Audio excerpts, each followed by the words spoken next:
جود مورنينج. نهار طويل، نهار كتير طويل، وبعد اليوم كسرنا الريكورد. كنا وصلنا على ماكسيموم 5 لايف، اليوم صاروا 7 وهيدا الثامن. التصوير من على بكرة الصبح، بلشنا تقريبا الساعة 6:30، كنا ملتقيين أنا ومارك بكسليك، واعي الساعة 5 بس ما بنشبع من هالنهار. هلا بلبنان موسم التفاح، رح تشوفوا قديش عم نحكي عن التفاح عن جديد اكثر واكثر، تنذكر العالم كله انه تفاحات لبنان كثير مهمين، وانه بتفاحاتنا بنقدر نرجع ننقذ شقفه كثير كبيره من الاقتصاد. سيف لبنيز ابل. سيف لبنيز ابلز هي مبادره بلشت من كثير زمان، بلشتها كنت تقريبا بال 2015، ومن وقتها بقول للعالم كله سوا تفاحات لبنان كثير مهمين. هلا رح نتعرف اكثر على التفاح، شو هن انواع التفاح، كيف فينا كلنا نزرع تفاح بلا ما نكون عم نزرع مثل بعضنا، ليش نحن كلبنانيه لازم ناكل تفاح كل يوم كل يوم كل يوم كل يوم تنخلص المحصول اللي عنا اياه، وهالعالم يلي تعبت كل السنه تتوصل لهون تقطف التفاحات كيف فيها تبيعها، وان هلا او بعدين. من هيك من شوي كان في فيديو عن تفاح، عن براد التفاح، واذا ما حضرتوه ضروري. انا هلا هون على اخر موديل من التراكتورات.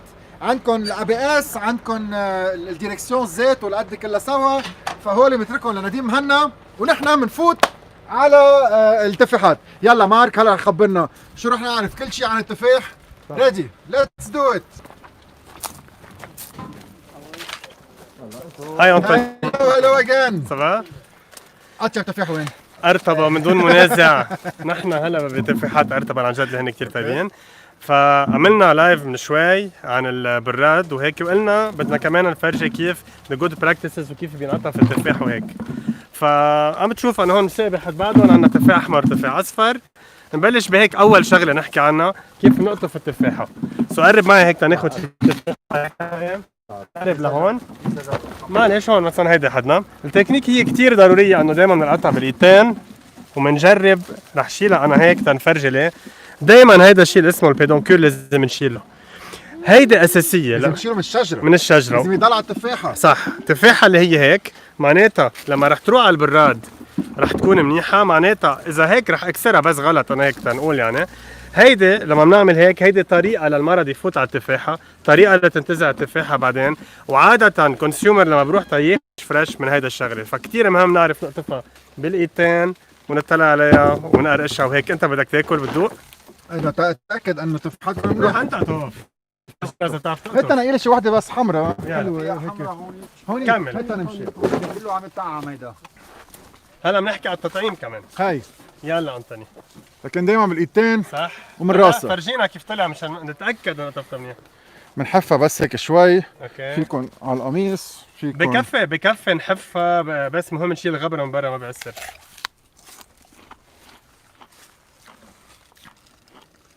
اكسبشنال. وين اطيب تفاحات بلبنان انطوني؟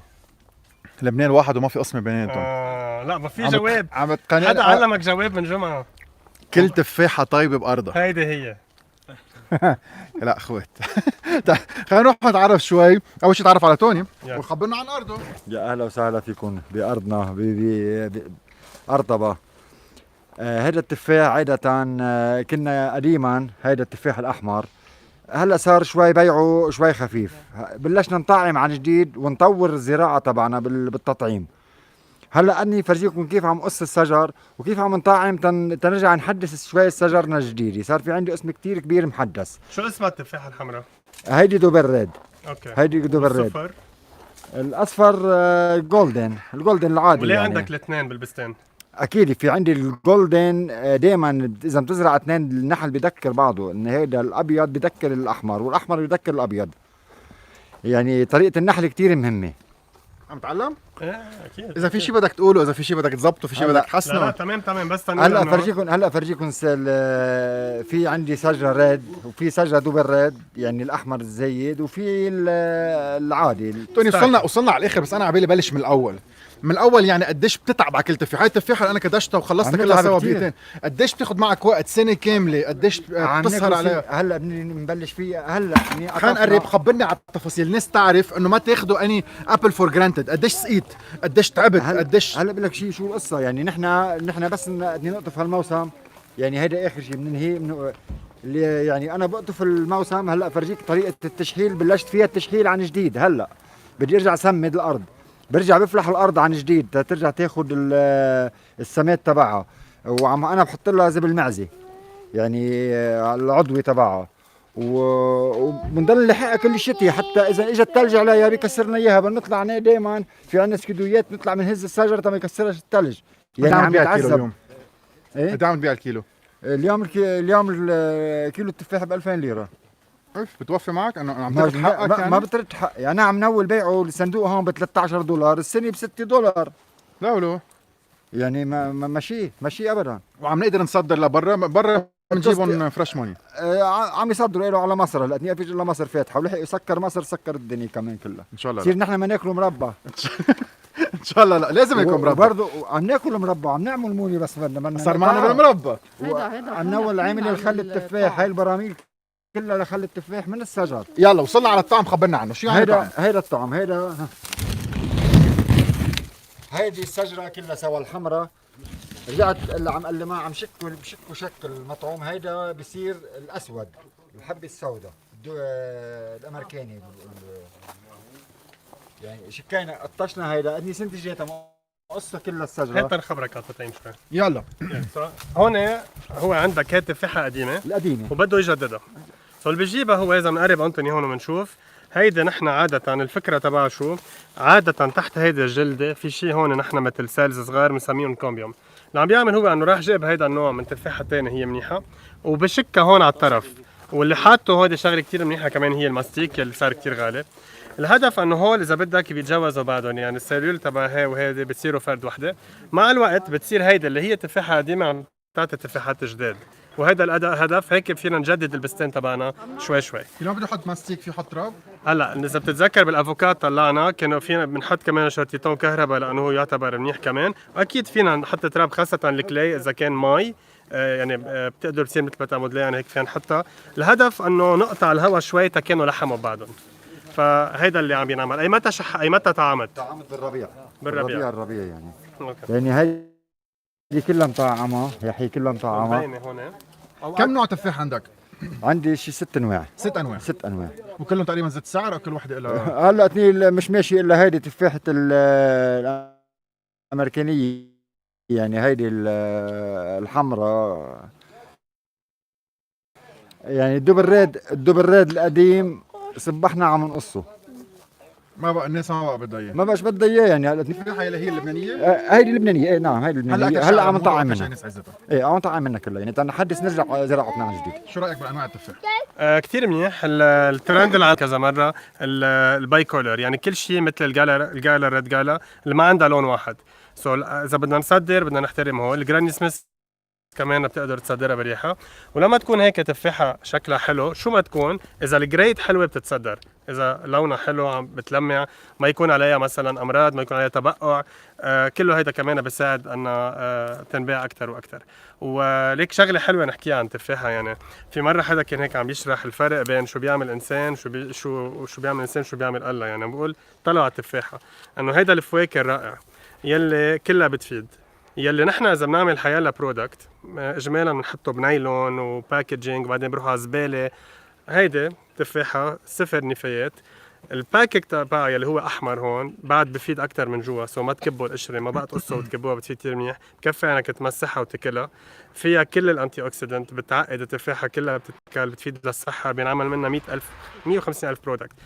كثير ضروري كل حدا حضرنا قد ما فيه يرجع يشجع زراعة التفاح، المزارعين التفاح، يشتري من عندهم. مش انه واللي عم تعمله انت انتوني بالمبادرة اللي عم تعملها سيف ليبانيز ابل، المزارعين اللي مثله اللي بيهلكوا كل السنة، اللي بيدفعوا حق الكيماوي، حق المي، حق الزبل، حق الفلاحة، حق الشغيلة، مش تيروح بالاخر من هيك لمالك لاباد رواح. هن اللي لازم نشتري منهم دايركتلي ليضلوا، لانه شو لبنان بلا تفاحاته. صرخة مزارع. بدنا الدولة تطلع فينا، بدنا يعني عم نشتغل نحن من لحم الحي، من تعبنا من عرقنا، بنركض ركض الله. شوي بيجي التاجر بيحط ايدي بجيبه وبيقول لك هيدي ب4 دولار، لك نحن بنحترق سلافنا وبصير يتبرم هيك. شوي بيعرم الصندوق بيصير 27 كيلو، لما يكون 22 بيصير 27 كيلو. يعني اللي عنده 1000 صندوق بده ياخذهم 500. يعني كيف ما برمنا منا ظابطه معنا، كيف ما برمنا. اليوم بتدعوا العالم تجي لعندكم تشتري؟ بدعي العالم تيجي أكيد. لعندك تشتري أكيد. مش تجار. اكيد انا بدعي العالم تيجي تشتري من عندي، بس انا فيش اعمل بسطه ل 12000 صندوق عندي، اعمل بسطه تقدر بيعها بالكيلو. عرفت كيف؟ هيدي شغلي يعني، كمان بدي اقدر قيمه اتعب شغيلتي. اذا بتشوف شغيلتي انا معي يعني تقريبا 60 شخص هلا عم بدفع لهم معاشاتهم تنقدر نشيل موسمنا. المزارع بيقدر يصدر لبرات لبنان او بده تاجر بالنص؟ في تاجر بالنص، عم يركب تاجر بالنص، يعني يا بدك تعمل اذاعه تجاريه تقدر تصدر، ونحن مش قادرين نعمل اذاعه تجاريه، مش قادرين نعمل مؤسسات، مش اذا كل واحد بده يعمل مؤسسه معناتها يعني كل بيت لازم يكون في مؤسسه عندنا هون نقدر نصدر. المزارع اليوم احسن يبيع تفاحاته اليوم او يتركهم يعملون مربى ويبيعهم بالشارع؟ لا، الافضل يعملوا لهم مربى. انا رح اعمل لهم مربى، بس مين بده ياكلوا المربى كله؟ يصير معنا سكري.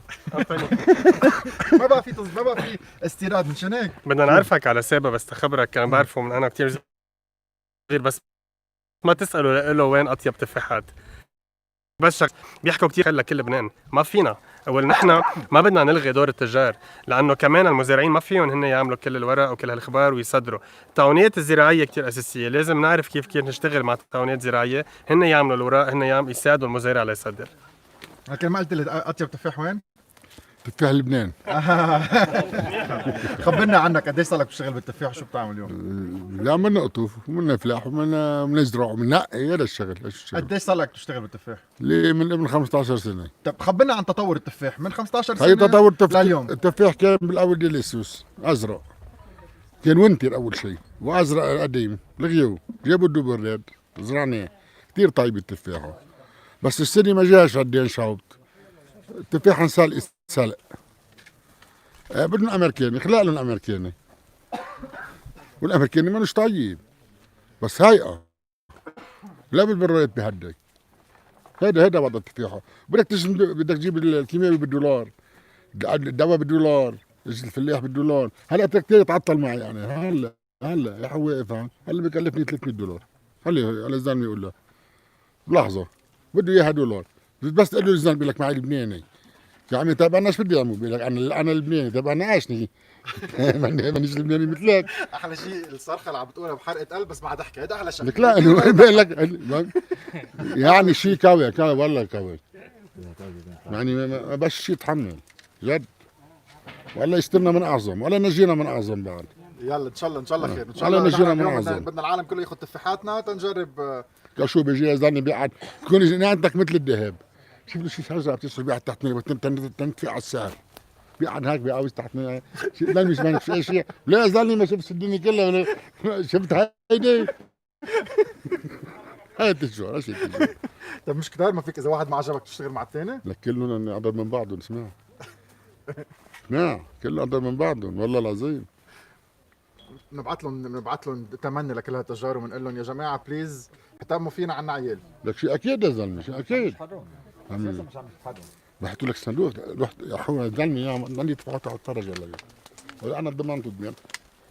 مش صندوق ما ادري شيء، ما شوف يا زلمه ايش في هذا؟ انا 22 30 25 صوفه.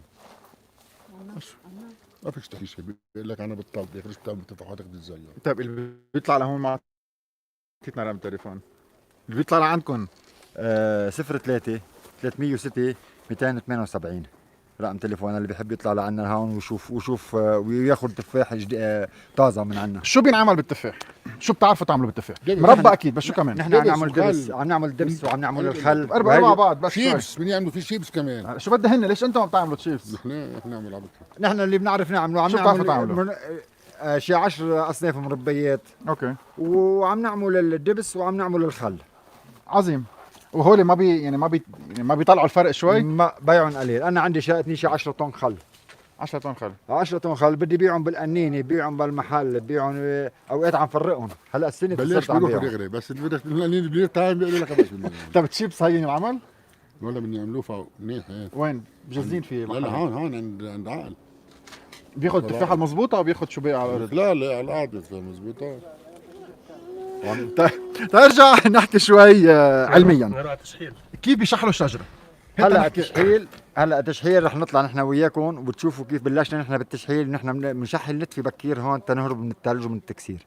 هلا بنطلع نحن وياكم بنقول لكم كيف عم نشحل، واذا في عندكم شيء اي غلط شيء معلومه جديده اعطونا اياها. بعدين بنشيل مشان التشحيل في مقصات على الكهرباء اشتغلنا المعصب 1300 دولار من 5 سنين.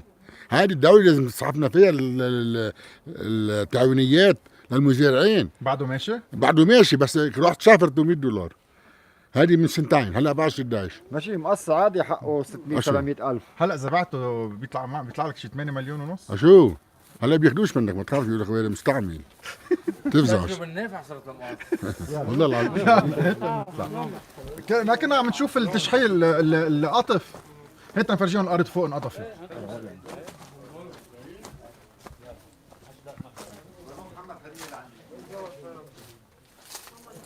بدك تنزل بهيدا على بيروت؟ يلا هات أنطوني. جاي على القد. لا انا بدي خبرك شغله. خبرني. انا بسوق هيدا قد ما بدك، بس رح خبر شي للي عم يحضروك. ما بعرف اذا فينا نستعمل انسايد انفورميشن. صور هونيك. اها. سو هيك نخبرهم شيء للي عم يحضر انطوني، ما بعرف من وين، واللي بحبه كتير لانطوني. هيدي سيارته المفضله بس احلى شوي، مش هيك؟ اي موديل خبرنا. سول هيدا سول بهمه يهدي انطوني كادو كتير حلو، سيارته المفضله. روح سوقها. والله ما في منك يا ماكس. صار خدودها حمر. بيفكروا متفقين على الموضوع. طيب اللي بده يرجعوا لا ما تقرر شو كادويتي، بكره بخبرك بتحكي. حلوه السيارة. لا عن جد حلوه يعني بتخيل هيدي لا بدك تقطع فلان مش ازرار. اوت دور نو جارليك اونيونز مكتوب هون اكيد غير شكل. ها 100%. روعه عظيم. هيك نطلع نكفي على التفاح. يلا بنروح على التشحيل. بدنا نروح نشوف كيف تقطفوا بالجل هون كثير حلو.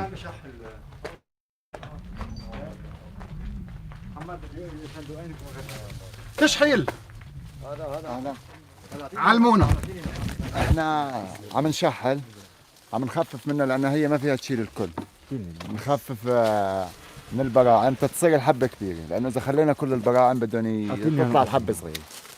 عم نحكي عم نشحل هلا لسنة الجاي. ايه هلا اثنين عم شحل، هلا اثنين بنشحل لانه بيجينا الثلج. نحن هون هو اساسا لازم نتركه شوي تيهر ورق ونرجع نشحل، بس نحن اذا تركناه ما بيعوش فينا نلحق، لانه بيجينا هون منطقه قاسيه شوي فيها ثلج كثير عالي. عم نجرب بنخفف وبنشحل وبنقلمها. هلا اثنين نحن بنخلصها هلا، يعني بنقطف وبنشحل. عم نخفف البراعم تما تحمل كثير ويرجع ترضع عن جديد ويرجع كل شيء. يعني اثنين بنفرجيك القص كيف هيدي تشحلت. مثل هاي البرامج كثير بنشيلها. اذا حدا بده يعيش من التفاح كم متر ارض بده يكون عنده مينيموم؟ كم نصبه بده يكون عنده؟ تعيش من التفاح قديمة يعني قبل من 10 سنين كان اللي عنده 500 صندوق تفاح يعيش منهم. هلا اللي عنده 2000 صندوق تفاح ما بيقدر يرجع يعيشوه، صار هو بده يعيشهم. قلنا 6 سنين هلا نحن عم نعيش التفاحة. تركت مواسمي شوي، رحت فتحت مطعم، صرت احمل حمص بطحيني، عامل شوفير صينية. لقيت التفاحة احسن، رجعنا على التفاحة. سكرت مطعمي وانت جاي متغدى عندي وبتعرف مطعمي، يعني سكرته. لقيتني عم فزعين من الكورونا، فزعين. حتى اذا بتجيب ذبيحه تذبحها حقها بلاوي، يعني اقل قرقور حقه 3 مليون. بفضل لقيتني زراعه ولا ويكم يعني، وعم نشتغل بالتشحيل وتثبيت الشجر وكل شيء، يعني تنخلص قبل ما يجي الثلج. يعطيكم العافيه. بس خلينا نفرجيهم شو صرنا مقطفين وبعدين بنرجع على التشحيل. مارك يخبرنا ساينتفكلي. ليكوا شو حلو، بحطوهم كلهم تحت الشجر كرمال الشمس ما تضربهم. كل صندوق لازم يكون فيها لنا 22 كيلو. بعد ما تزبطوا ما تعربوا. ما تعربوا. تعالوا هلا وقعت. حطها هون. حلو كتير.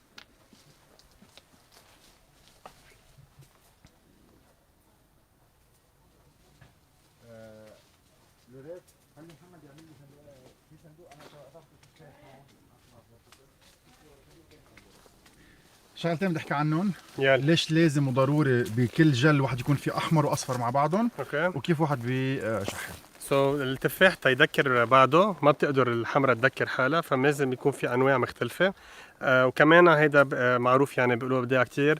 التفاح الاصفر بعيد كتير للنحل. هلا ما بحبوا كتير يحطوا تفاح اصفر، بده يكون تقريبا بس 10% من البستان تفاح اصفر والباقي تفاح احمر. ليه؟ لانه الصفرة منا كتير فيك تحطها بالصناديق وما فيك تصدرها لانه بتدبغ. هلا الانواع الجديده من الصفارية اللي عم تدخل معموله لتصدير، سو فينا نحط اكثر واكثر. اول شغله، ليه بدنا من النوعين كرمال التذكير. هلا شغله ثانيه بدنا لازم المزارعين يتعلموا قد ما فيهم بنسميهم الجاب، يعني جود اجريكلتشرال براكتسز او المعاملات الزراعيه الصحيحه. منهم التشحيل، مثلا اذا بتطلع هيدا شجره نقول لانه يمكن منه مشحل كثير منيح مزبوط، فهيدا عم بتنبش على الضوء، فكان لازم يكونوا بعاد عن بعضهم لنقول. اول شغله الشمس تفوت من وين ما كان على هذا. ليه منشحل؟ اذا كانوا كتار ساعتها بدها يطلعوا تفاحات صغار، فنحن اذا بنعرف نشحل على المضبوط في كذا تكنيك تفاح. اول شغله بتفوت الشمس عليها كلها، بتخفف الامراض. وثاني شغله اكيد بتوزع المويه اللي انت بتطلع لك من الارض على عدد اقل من التفاح، ساعتها بكون عندك تفاحه كبيره. هيدا شيء كتير مهم. هلا لاريت المزارعين بيتعلموا بيعرفوا انه 3/4 الامراض بتنتقل بها المقص. لما بنشحل شجره قبل ما نروح على شجره ثانيه لازم دائما نمسحها ونطهرها قبل ما نعمل هيدا الشيء. وكانوا بخبروك على المقص اللي على اكيد على الكهرباء اللي بيوفر كتير شغل، لانه بتعرف المزارع من ايده، قد ما بيقصقصوا قد ما بيشتغلوا. فهذا مبينه كمان قد ما السكاتور يعني شاغل اكيد فيه. وهيك كتير مهم نعرف انه هالمعاملات الخطأ هي اللي بتجيب الامراض. يعني اذا شحلنا وتركنا مثلا تفاح على الارض، تركنا الورق والاغصان على الارض، هو كمان بيجيبوا الامراض الفطريه السنه الجايه.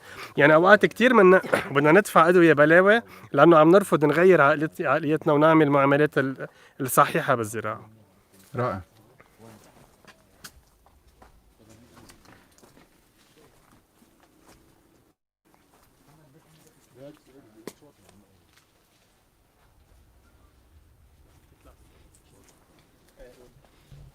هلا بدي اسالني سؤال. خبرني شي حلو. انا بعرف، انا بحبش طول العمود.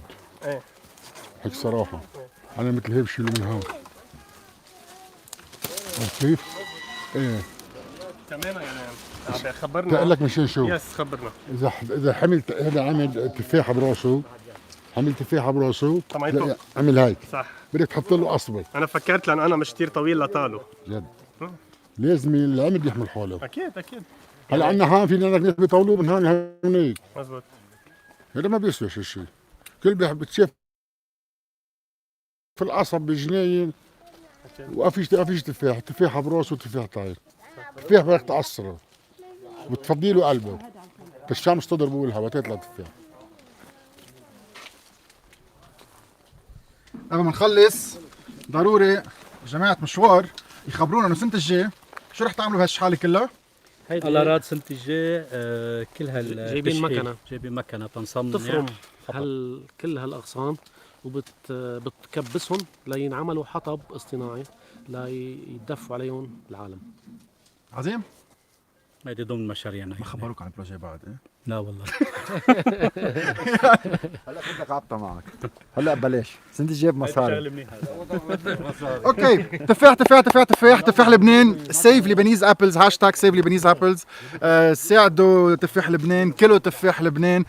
اسألوا عن تفاح لبنان. إذا كنتوا بالبيت اشتروا تفاح لبنان. حضروا مونتكم للشتوية. إذا كل بيت اليوم حضر مونته للشتوية بيقدر يشيل أغلبية التفاحات اللي موجودين هون. أولادكم بدل ما ياكلوا خبار مستوردة طعمون تفاحات لبنان بيضلهم تقريبا 10 أشهر كل السنة وبيقرشوا قرش غير شكل لأنه براداتنا كتير منيح. وهلأ صار الوقت ندعم هالمزارع يلي تعب، يلي عايز يطعم عائلته، يلي عايز يطلع اليوم شوية مصاري اللي بعيشوه كل السنة للموسم اللي بعده. من هالمنظر كتير حلو هالشجرة الحاملة كتير، والسما الزرقاء اللي ورا على علو تقريبا 1800 متر. هي التندوق تفاحة صفراء. وبنقول لكم باي. دقيقتين وبنلقط البيدونكول وبنرجع تطلع على سوري ما بنكسر شو برعم. سوري. بدك تاكلهم كلهم. بتصور انه لازم تاكل وتطعم، مشان هيك ما عم فيك تحمل 3. واو. هاي أطيب كتير بعد. very sweet very juicy. قشرتها كتير رقيقة وضربتها الشمس مثل كأنكم عم تاكلوا كيك ظهر هلا من الفرن. exceptional. وين اطيب تفاح انطوني؟ بأرضه طبعا.